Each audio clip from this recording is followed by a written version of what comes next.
আমি চোখ বন্ধ করে নামাজ পড়ি। একজন বলল চোখ বন্ধ করে নামাজ পড়া হারাম, নামাজ হবে না, কিন্তু চোখ বন্ধ করে নামাজ পড়লে আমার ভালো লাগে এবং মনোযোগ বেশি থাকে। আপনার কাছে সঠিক বিষয়টা জানতে চাই।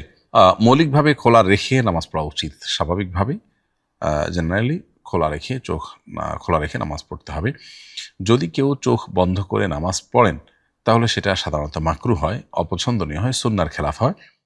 যদি কেউ চোখ বন্ধ করে নামাজ পড়লে তার মনোযোগ থাকে এবং খুশু থাকে, তার ফোকাস ঠিক থাকে, জাস্ট মনোযোগ ঠিক থাকার প্রয়োজনে যদি কেউ এটি করে তাহলে সেটা মাকরুহ হবে না, সেটা জায়েজ হবে। বিয়েতে অমুসলিম সহকর্মীকে সাক্ষী বানানো যাবে কিনা? অমুসলিম ব্যক্তির সাক্ষ্য দানে বিয়ে হবে কিনা? বিয়েতে সাক্ষী মুসলিম হওয়া জরুরি। অমুসলিম সাক্ষী যদি সাক্ষ্য দেয় তাহলে সেক্ষেত্রে বিয়ে বিশুদ্ধ হবে না এবং তার সাক্ষ্য ইসলামী শরীয়তের আলোকে গ্রহণযোগ্য হবে না। পুরুষরা রূপার চেইন ব্যবহার করতে পারবে?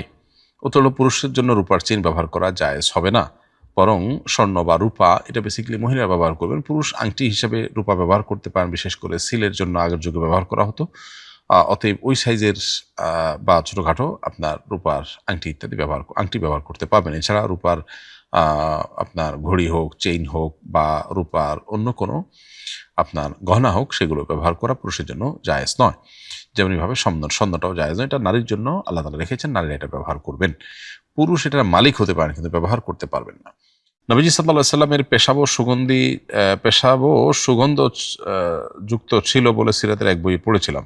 তাহলে কি নবীজির পেশাব পবিত্র ছিল এবং তার সুগন্ধি বা পানির মতো ব্যবহার করা যেত? নবী করিম সাল্লাল্লাহু আলাইহি সাল্লামের ঘামে সুগন্ধি ছিল, এটি বিশুদ্ধ হাদিস দ্বারা প্রমাণিত, কিন্তু তার পেশাবের সুগন্ধি ছিল এ মর্মে কোনো বিশুদ্ধ হাদিস আমাদের জানা নেই। আমার স্ত্রী আমাদের বাড়িতে আসে না, না আসার যৌক্তিক কারণ নেই। তার ইচ্ছা সে তার বাবার বাড়িতেই থাকবে, সে যদি না থাকে তাহলে তার ভরণ-পোষণকে দিতে হবে।